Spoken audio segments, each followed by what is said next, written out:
Hey gamers, this is Liz Davidson from Beyond Solitaire, and I'm just recording some quick thoughts about PAX Unplugged before I get too far from the con and my memory fades.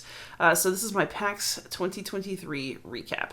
As usual, I really love PAX. It's the large con that I can go to because of my schedule. So between summer school and pre-planning for the school year in my current district and, all that stuff, Gen Con's an absolute no. And Origins has been. Maybe things will open up next year. We'll see. But right now the only large con I can really go to is PAX Unplugged just because of timing. And I will say that I'm really, really glad that it's the one that I can go to. I've been there several times now. I think this is maybe my fourth PAX.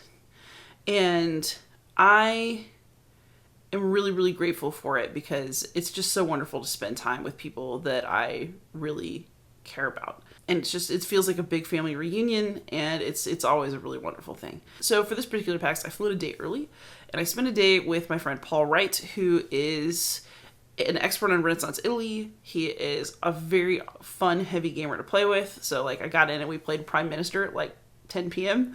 Even though I'm a teacher and it was past my bedtime, we had a really good time. But I spent Thursday with him because we're working on a project that we're calling Foxes and Lions. He basically wants to see if you can apply the coin system to Renaissance Italy with the mercenaries and the militia and different, foreign powers interfering with the city-states. And so we spent the day kind of looking at resources about Renaissance Italy, talking about, what factions could do, what they might want, and we're going to see where this project will go. So I'm really excited about it. It's fun to work on something cool with your friends. It's fun to sit there pondering maps of Italy. So really, is it work? It will be, but for now we're in the fun phase. And then, on Friday, I was busy. I had meetings all day. It was cool because I had meetings with people I wanted to see, but it was the most blindingly busy day I've had in a long time. The highlights, I would say, were that I got to show what Ricky, Royal, and I've been working on for Oath to the leader team. So, it still needs development. It's a brand new thing. It felt really vulnerable to demo that to a whole team of people that don't necessarily know me that well. But in the end, I thought it was a really positive experience. I really appreciated some of the feedback we got.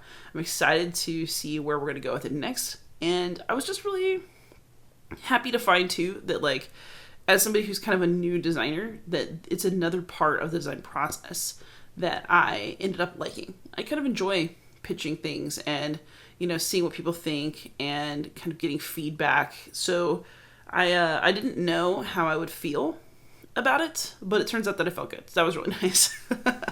And then after that demo, I went to the Chip Theory booth and I got to play Elder Scrolls again.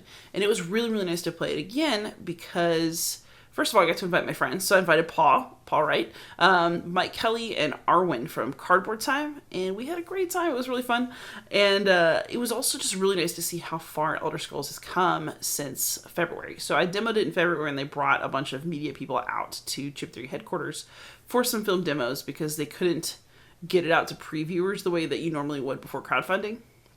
So I'd already played the game, but I'd seen it in a less developed state. So I knew there was a really great game in there, but I also knew that it needed balancing, etc., etc. And a lot has been changed since the last time I saw it that was really positive. So the core heartbeat of the game is still there, but then also the battles were much more fun because they were balanced better. And it was really nice. I'm really, really excited about the game. And it's probably a good thing that I'm excited about it because I agreed to help edit the rulebook. So I've joined the rules team for Chip Theory's Elder Scrolls Betrayal of the Second Era. And that's also kind of a new thing for me. I know how to edit. I wrote and edited my own dissertation. I've edited work by students and friends and whatever for years. But this is the biggest official editing project I've ever been a part of. And so I feel the weight of responsibility, but I also feel really excited because I enjoy this kind of work. And so I guess we'll see how it goes. But no, community, that I feel a great sense of responsibility to you to make sure that you get a really good rule book, especially if my name's going to be peripherally attached to it. It's a great game and I want everybody to be able to have a great experience when they get it. So I'm actually super excited to be part of the process, and I'm really looking forward to what I understand more about games and how they're made and how we talk about them from doing this work. So it's really exciting for me. I'm at work put in like 3 hours in that rulebook yesterday, and so we're on it. And the whole team is really nice. So they have like a rulebook author who is primarily writing and keeping track of the rules as we go, and he is awesome. And then a lot of Chip Theory team members are writing additional materials and like keeping track of cards and stuff as they develop. And so part of my work is going to be looking at the rulebook, looking at the cards, looking at the the booklets for each province in the game, and just making sure that everything coheres properly. So will it be perfect? Probably not, but I'm going to do my absolute best because this is a great game. It deserves a fantastic everything, including work from me, and I think that the players are really going to respond to it, and I want to make that as easy for them as possible when it hits the doorstep. So other than that, I had fun with some friends. I went around. I had a copy of my most new design to show just to some select people. Sometimes you have a game that's a bit of a baby, so it's not ready for everybody to see it, but you show it to some friends, and like that went really well. So basically I've been working on a solo card-driven game about Agrippina the Younger, who's Nero's mom, where you were trying to maintain political power without making your son so mad that he assassinates you. And so that game is actually really coming along. It has a core loop that looks like it's working pretty well, and I'm ready to start kind of adding a couple things, starting to mess with the balance, and help it kind of grow up. So right now it's a baby game that was well received by the people I showed it to, and then now it's ready to get some further development time from me. And so that's the project I'm going to be working on in coming weeks, months, and then we'll see where it goes. Saturday was awesome because Friday was like my super worky day. Saturday was my have fun day. And so I met up with Jess Cassidy, and I showed her Night Witches. We had a really good time. We just caught up because I really love Jess. And it was really wonderful to just spend some time. I also hung out with Greg Loring Albright. So you may know him as the designer of Ahoy, but he has a game coming out with Central Michigan University Press. He made like an academic sort of game about religion, and I'm going to write his curriculum guide. So we met up, we saw where the game is, we caught up, and then after that, it was time for what I consider to be the event of the year, which is the cheese party. So I have a group chat, which is certainly the finest group chat in the land, because Arwen from Cardboard Time and Alyssa from Heavy Cardboard are in it with me, and we called it the High Fromage Council. And like, we basically last year for PAX, as a joke, talked about how there should be a cheese party, and then we decided to actually do it, and it turned out to be awesome. So this year we did it again, and we invited some more people, and it was really fun. We just sat around and like ate cheese and talked, and really, what is better in life than to hang out with your friends and eat cheese? I mean, I'm just saying, it was awesome. So we really, really enjoyed that. It's one of those things that I hope is absolutely an annual thing for many years, just because it's such a fun thing to gather and do. And also saying that you're going to a cheese party, like, how cool is that, right? So that was awesome. I also forgot to add, we had also gone to Fogo de Chao a couple nights before, so I had like a meat night, and then I had like a cheese afternoon. So, I mean, I was living it up this weekend. Then on Saturday afternoon, I got into a huge game of Weimar. I didn't even get to finish it because it went on really long, but I made sure to be the most annoying socialist possible and then passed it off to Paul.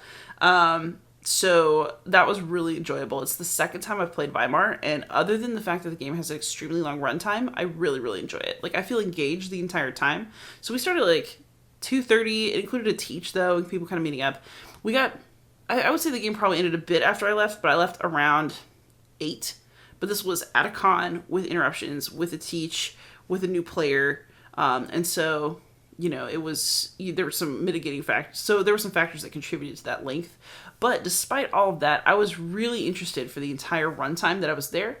And I really think that says something. It's a good thing. Then I went to dinner with some of the people from the Homo Ludens crew. So I got to see Alex and Tim and Luis. We all chilled out, and it was just really wonderful to see friends from the internet, because they really do become your friends if you spend enough time on Discord. And then after dinner, Luis and I ended up in a game of Arcs that was taught by Cole Worley, so we got to try the game out, and that was also really, really fun. So then I had to go home early on Sunday. I really wish I could have stayed. It was hard to have to leave the show early, but, I had to go to work on Monday. I was up at 4:30 on Monday morning, going back to school, and I gotta tell you, the post-con depression this time is real. I was having a great time. I felt like I got yanked out of it too early, and now I'm just like dying to go back again next year. So, of all the large cons, I think PAX Unplugged is an amazing one to get to go to.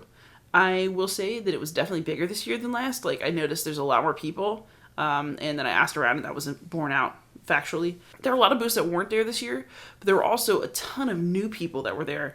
And I also, talked to friends from various publishers who were thinking about trying to get a booth for next year. So I think that PAX Unplugged is clearly super healthy. It's clearly continuing to grow. And so my hope is to see it remain a, super big, healthy con that kind of grows the way that it naturally needs to. But I also want it to maintain that kind of nice vibe that it's always had. So, some cons are all about show and sales, and some cons are all about playing games. I feel like PAX Unplugged is a really nice balance where, there's a really great exhibit hall, and there's also really great free play. So my hope is to see both of those continue to thrive so that you can basically have a con that is everything that you ever wanted on one weekend in Philly. So that is my experience of PAX Unplugged. It's another really, really good year. If you're thinking about going to a large con, I do recommend this one.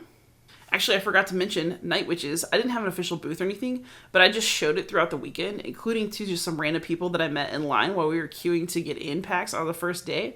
It was so nice. It made me really happy to see people enjoy David's and my game.